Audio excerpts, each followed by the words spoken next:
जब हम जेनेटिक्स की बात करते हैं तो जेनेटिक्स में जो रहता है मेंडल का नाम आता है। जैसे मैं बता चुका हूँ कि जेनेटिक्स का फादर जो होता है मेंडल को माना जाता है। तो मेंडलिज्म का स्टार्ट कब होता है? तो जब मेंडल का जन्म हुआ था उसी समय मेंडलिज्म को उसी पीरियड्स को मेंडलिज्म का पीरियड्स माना जाता है। ठीक है, तो आप आइए देखिए, मेंडल का जन्म जो होता है जुलाई 22 1822 को कहाँ हुआ था? तो सिलेसिया विलेज जो है ऑस्ट्रेलिया में पड़ता है, वहां पर आपका जो है हुआ था, मेंडल का जन्म हुआ था। ठीक है, अगर हम बात करें कि मेंडलिज्म जो है आपका, मेंडल ने जो है आपका 1856 में जो है आपका एक्सपेरिमेंट स्टार्ट किया था। उन्होंने एक्सपेरिमेंट को जब स्टार्ट किया था तो वो जो होता है मटर का दाना, मतलब में पी जिसको कहते हैं, पीजियम सेटिवम इसका जो है बॉटनिकल नेम है, पीजियम सेटिवम जो है, उसी पर एक्सपेरिमेंट किया था। और 1856 से जो है कंटिन्यूड जो है 1863 तक कंटिन्यूड इनका एक्सपेरिमेंट चलता रहा। और जैसे एक्सपेरिमेंट हुआ, एक जो है इन्होंने अपना एक्सपेरिमेंट को जो है नेचर ऑफ स्कैंडर वेरियन नाम से जो होता है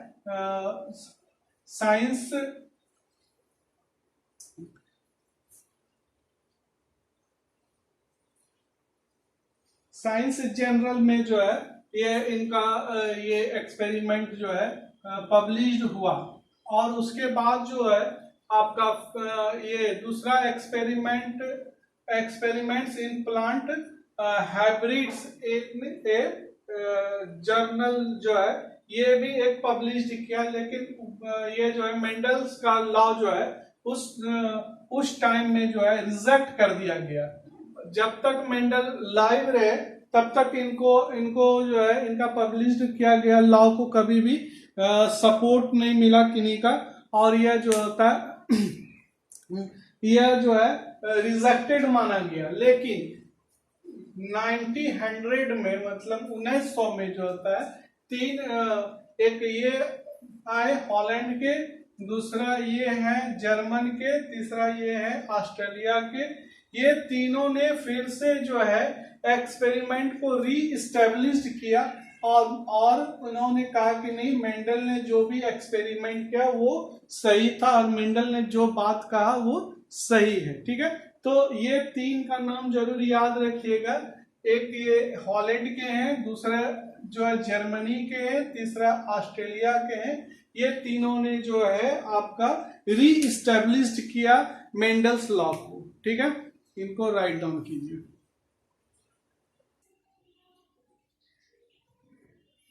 मेंडल ने गार्डन पी को क्यों सेलेक्ट किया, जिसका नाम पीजियम सेटिवम है, उसको क्यों किया? क्योंकि उसमें ये सारे कैरेक्टर्स मौजूद थे। ठीक है, तो कौन कौन सा कैरेक्टर है? तो वेल डिफाइंड डिस्क्रिएट कैरेक्टर्स, इसका कैरेक्टर जो होता है एकदम एक फ्लावर का दूसरे फ्लावर से एकदम डिफरेंट हो रहा था, जिसके कारण कि सेपरेट करने में बहुत आसानी हो रहा था। ठीक है, दूसरा बाइसेक्सुअल फ्लावर था, फ्लावर भी जो था वो बाइसेक्सुअल था, दोनों अलग अलग फ्लावर होते थे, मेल फीमेल।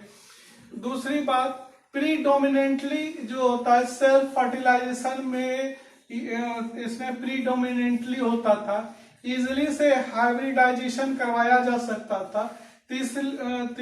लास्ट पॉइंट है कि इजीली इसको कल्टीवेट किया जा सकता था और इसका जो लाइफ पीरियड था बहुत शॉर्ट था। इसी 5 कैरेक्टर्स के कारण जो है मेंडल ने पेजियम सेटिवम को ये एक्सपेरिमेंट के लिए चूज किया था। पहला कौन सा था? इनका कैरेक्टर जो है वेल डिफाइंड डिस्क्रिएट कैरेक्टर्स था। दूसरा क्या था? बाइसेक्सुअल फ्लावर हुआ करता था। तीसरा क्या था? प्रीडोमिनेंटली सेल्फ फर्टिलाइजेशन होता था। चौथा क्या था, इजिली हाइब्रिडाइजेशन कराया जा सकता था और इजिली कल्टीवेट किया जा सकता था, और इसकी जो लाइफ पीरियड थी, लाइफ बहुत ही शॉर्ट हुआ करता था, जिसके कारण जो है मेंडल ने जो है पेजियम सैटिवम को जो है ये एक्सपेरिमेंट के लिए चूज किया था। इसमें जो है मेंडल ने जो कैरेक्टर इसका स्टडी किया था, ये 7 कैरेक्टर्स हैं। पहला कैरेक्टर्स है इसका जो है स्टेम का लेंथ, जो स्टेम का लेंथ था वो उसने जो है देखा। दूसरा किस याद देखा, फ्लावर्स का पोजीशन देखा। तीसरा इन्होंने देखा क्या, फ्लावर्स का कलर्स देखा। चौथा जो उन्होंने देखा वो था सीड का, जो सीड होता था उसका जो ऊपर का कवर होता था, सीड कोट कलर्स देखा। पांचवा जो है इन्होंने देखा कि पॉड का शेप क्या है। छठा इसने देखा कि पॉड का कलर्स क्या है। सातवां इन्होंने देखा कि कॉटिलीडन का कलर्स क्या है। और ये 8वां जो इन्होंने देखा कि सीड का फॉर्म क्या है। इसमें से इन्होंने देखा कि ये जो इसमें कौन सा कैरेक्टर डोमिनेंट कैरेक्टर था, कौन सा रिसेसिव था। तो डोमिनेंट कैरेक्टर्स में ये सारे जो है डोमिनेंट कैरेक्टर्स थे, ये सारे जो थे रिसेसिव कैरेक्टर्स थे। तो इसी आधार पर ये जो चार्ट हमने दिखलाया, इसी आधार पर मेंडल ने जो है पेजियम सैटिवम को एक्सपेरिमेंट के लिए चुना, इसको अडॉप्ट किया। ठीक है, इसको राइट डाउन कीजिए।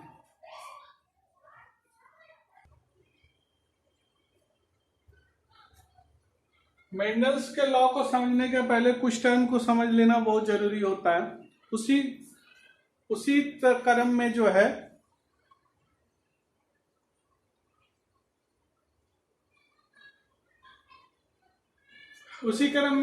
एक ये कुछ टर्म्स हैं, इसको जानना जरूरी है, बेहद जरूरी है। फिनोटाइप्स जो होता है ये physical appearance of an individual for any particular treat, मतलब हो जाता है ट्रीट, मतलब हो जाता है कैरेक्टर। ठीक है, तो ये जो था फिजिकल अपीयरेंस को फिनोटाइप्स कहते हैं। फिजिकल लाल पीला हरा फ्लावर्स आया तो उसको क्या कहते हैं, फिजिकल अपीयरेंस, तो उसी को फिनोटाइप्स कहते हैं। जीनोटाइप्स क्या होता है, it is defined as genetic construction of an individual for any particular character और ट्रीट।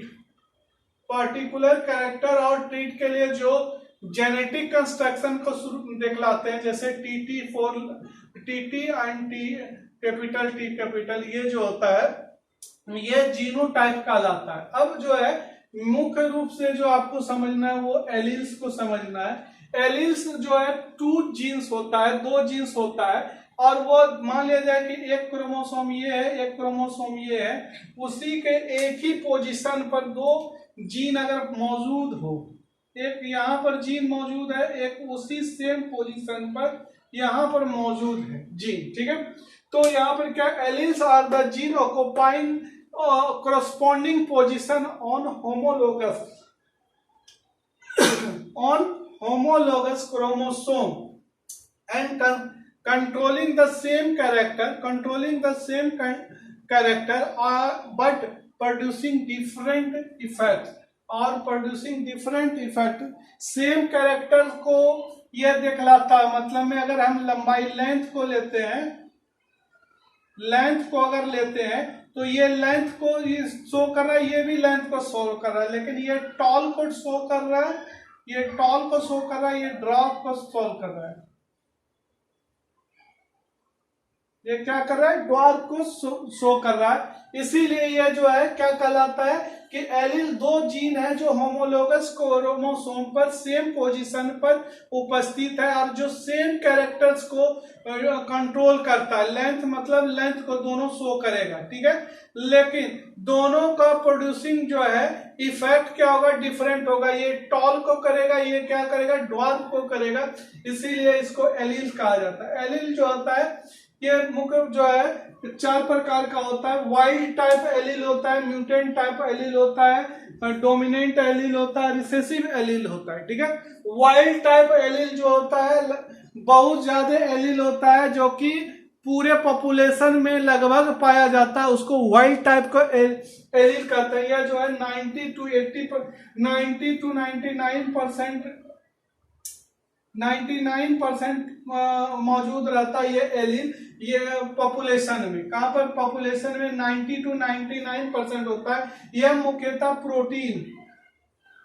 प्रोटीन को सिंथेसिस करने वाला जीन ही कहला रहता है। ठीक है, तो लगभग सभी में प्रोटीन की आवश्यकता है, तो ये एलील मौजूद ही रहेगा, और ये मौजूद रहेगा तो इसको वाइल्ड टाइप का एलील्स कहेंगे। ठीक है, म्यूटेंट टाइप का एलील क्या होता है? ये 1% ही पॉपुलेशन में मौजूद होता है, और यह एलील म्यूटेंट हो जाता है, मतलब में कन्वर्ट कर जाता है, और वह जो होता है डिजीज कॉज करने लगता है, वह डिफरेंस वेरिएशन लाने के काम में आ जाता है, तो इसको म्यूटेंट टाइप ऑफ एलील्स कहते हैं। ठीक है, और ये डोमिनेंट एलील होता है वह एलील जो कि दूसरे एलील को कैरेक्टर्स को कवर कर देता है और यह ढक देता है, उसको डोमिनेंट एलील्स कहते हैं। ठीक है, रिसेसिव एलील्स उस एलील्स को कहते हैं जिसकी कैरेक्टर्स या फिर जिसको जो है डोमिनेंट एलील्स ढकता है, उसको क्या कहते हैं हम लोग?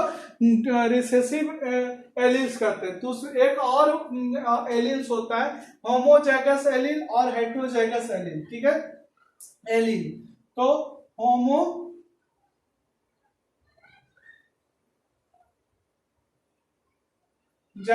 एलील,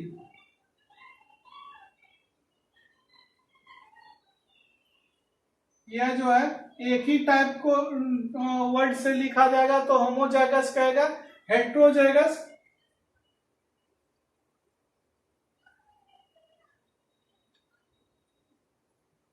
यह जो है समवॉट डिफरेंट रहता है, एक कैपिटल एक डिफरेंट हो जाता है, तो उसको हेटेरोजाइगस एलील कहते हैं। एलील इतने प्रकार का होता है। ठीक है, तो इतना बात समझना आवश्यक है मेंडल्स लॉ को समझने के पहला। फिनोटाइप, जीनोटाइप्स, एलील, ट्रीट और ये सारे को समझ के तब जाके आप मेंडल्स लॉ को समझ पाएंगे। ठीक है,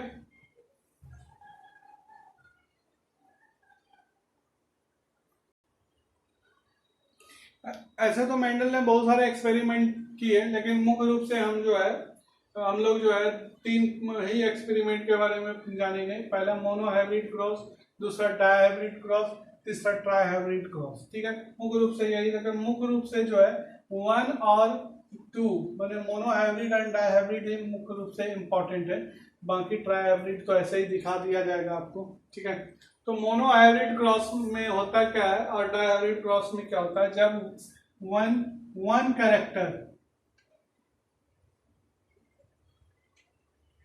वन कैरेक्टर्स को लेकर ही क्रॉस कराया जाएगा, तब उसको क्या कहेंगे? Monohybrid cross. डाई मतलब 2, व्हेन 2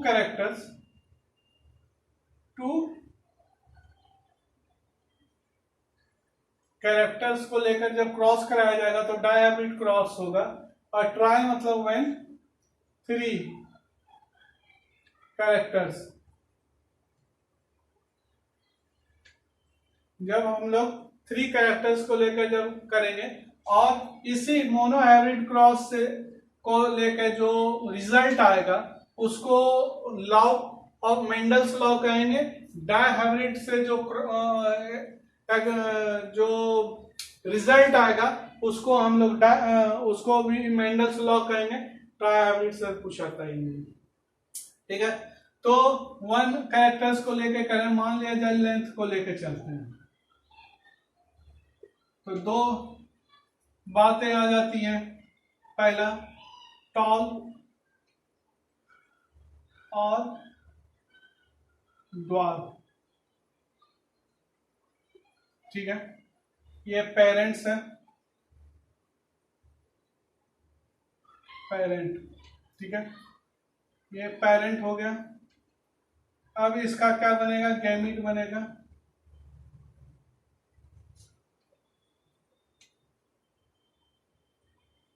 क्या बना? गैमीट बनेगा। तो गैमीट बनेगा तो इससे एक टी आया, इससे एक टी आया। मतलब में अगर हम बात करेंगे तो हाफ टी हाफ टी, ठीक है। इसका भी बात करेंगे तो 1/2 टी 1/2 टी। तो ये क्या बन जाएगा, अब ये गैमीट बन गया। इसको F1 जनरेशन कहेंगे, F1 जनरेशन, ठीक है। जो कि ये इम्प्योर है, क्या है, इम्प्योर है। ये सारा का सारा क्या होगा, टॉल होगा। ओके। अब जो है इसको सेल्फ क्रॉस कराएंगे, क्या कराएंगे, self self cross. Self cross कराएं तो दैट मीन्स कि क्या हो गया, T T T T. Okay. अगर हम बात करें तब अब आपका क्या हो जाएगा,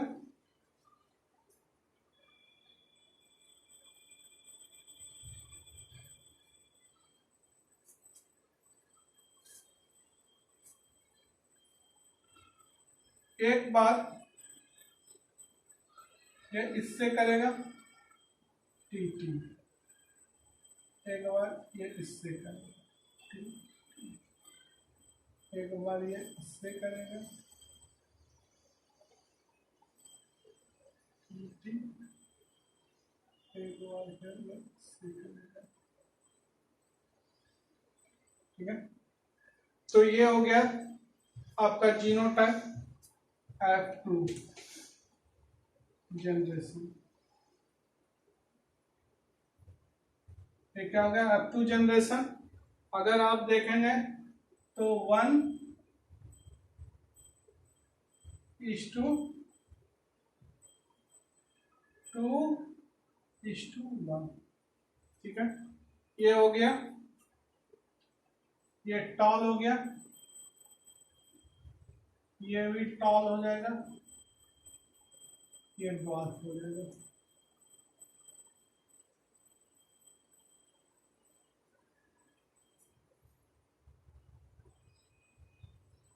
टॉल ड्वार्फ। इसी को एक्सपेरिमेंट लेके चले थे हम लोग, ये हो गया। ओके। तो अब आप आइए समझने के लिए,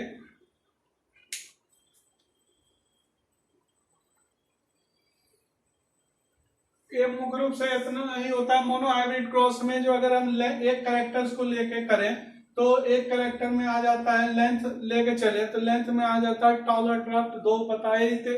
अब पेरेंट को लेके देखें तो ये पेरेंट्स है, ये पेरेंट्स का है। अगर हम इसका गैमीट बनाए तो ये गैमीट बना, और ये F1 जनरेशन हो गया, ये गैमीट बना। और ये F1 जनरेशन जो कि टोटली इम्प्योर है, और इसको जब सेल्फ क्रॉस कराया गया, ये कितना सबका सब टॉल आ गया। जब इसको सेल्फ क्रॉस कराए तब F2 जनरेशन जो आया ये आ गया इस तरीका से यहाँ पे, ठीक है। तो F2 जनरेशन का जीनोटाइप अगर देख ले तो 1:2:1 आता है, और फिनोटाइप रेशियो अगर देख ले तो 3:1 आ जाता है, ठीक है। अगर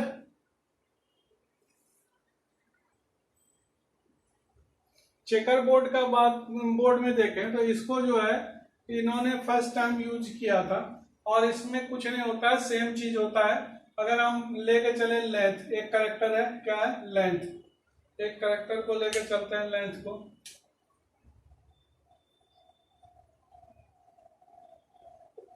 ठीक है, टॉल ड्वार्फ,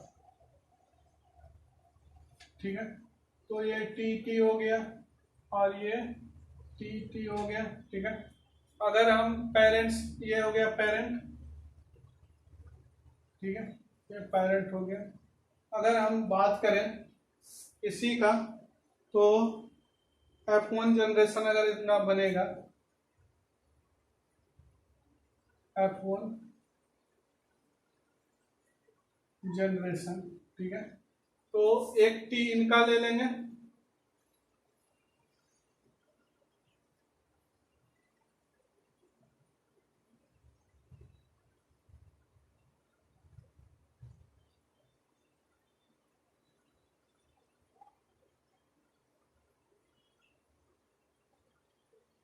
ये टी हो गया मेल, और ये टी और टी हो गया। अब आप आइए, पहले इसमें क्या आ जाएगा, ये और ये आ जाएगा टी टी, उसके बाद ये और ये टी टी। ओके, उसके बाद इसमें भी वही होगा, पहला टी टी और ये इसमें क्या होगा टी टी। आप इसमें देख पा रहे हैं कि सभी जो है टॉल ही है, ठीक है। तो F1 जनरेशन यहाँ पर क्या हम बनाए थे, F1 जनरेशन को यहाँ पर जो है टी टी किए थे, जो कि टोटली इम्प्योर था, ठीक है। अब आइए F2 जनरेशन।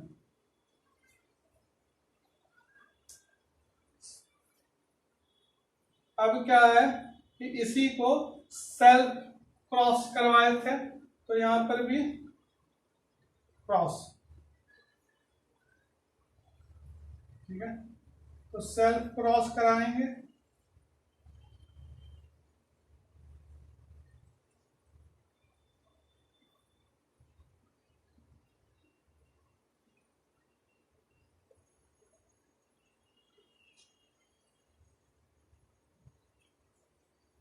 ठीक है।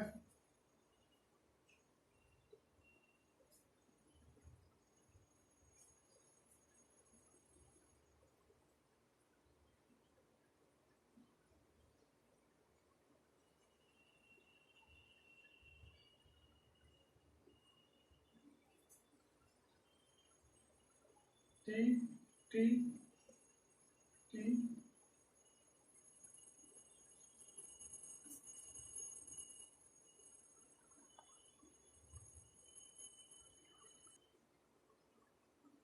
सेल्फ क्रॉस करके अगर हम देखें,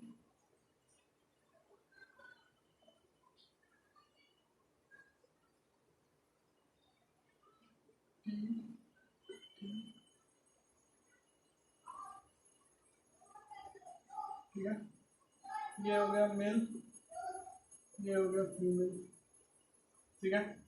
अब आइए इसको क्रॉस कराइए, ये क्या हो जाएगा टी टी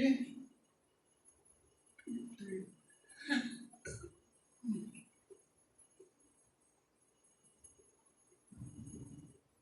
ठीक है। अब आप आइए इसमें देख लीजिए कि एक एक टी टी आया है, दूसरा आया है टी टी टी टी, और एक ये आया है, ये जीनोटाइपिक रेशियो हो गया,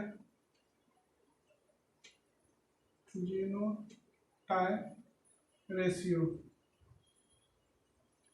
ठीक है, 1:2:1, ठीक है।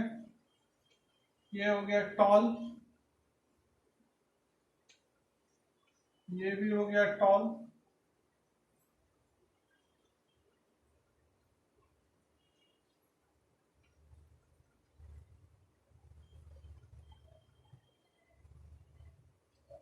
बॉल, ये हो गया फिनोटाइप रेशियो,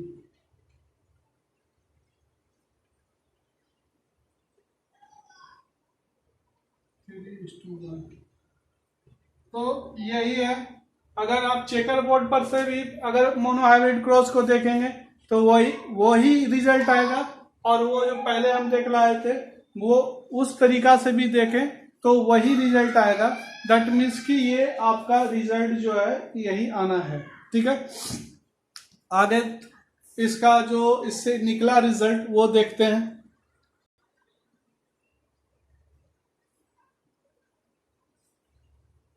मोनोहाइब्रिड क्रॉस से जो है ये 3 प्रकार का कंक्लूजन निकाला जा सकता है। कंक्लूजन या रिजल्ट ऑफ मोनोहाइब्रिड क्रॉस देखेंगे तो according to Mendel each genetic character is controlled by a pair of factor। each genetic character जो है एक पेयर ऑफ फैक्टर माने के द्वारा कंट्रोल होता है, that is known as conclusion of pair factor और यूनिट फैक्टर। इसको लॉ ऑफ पेयर फैक्टर भी कह सकते हैं। मतलब में कि लंबाई के लिए टी या टी माने 2 जीन की आवश्यकता होता है, पेयर फैक्टर मतलब 2 जीन की आवश्यकता होता है। तो उन्होंने एक लॉ बना दिया कि एक कैरेक्टर के लिए 2 जीन की आवश्यकता होती है, पेयर फैक्टर की आवश्यकता होती है। ठीक है। दूसरा उन्होंने किया कि this conclusion is based on F1 generation के आधार पर इन्होंने बनाया। क्या बनाया भाई?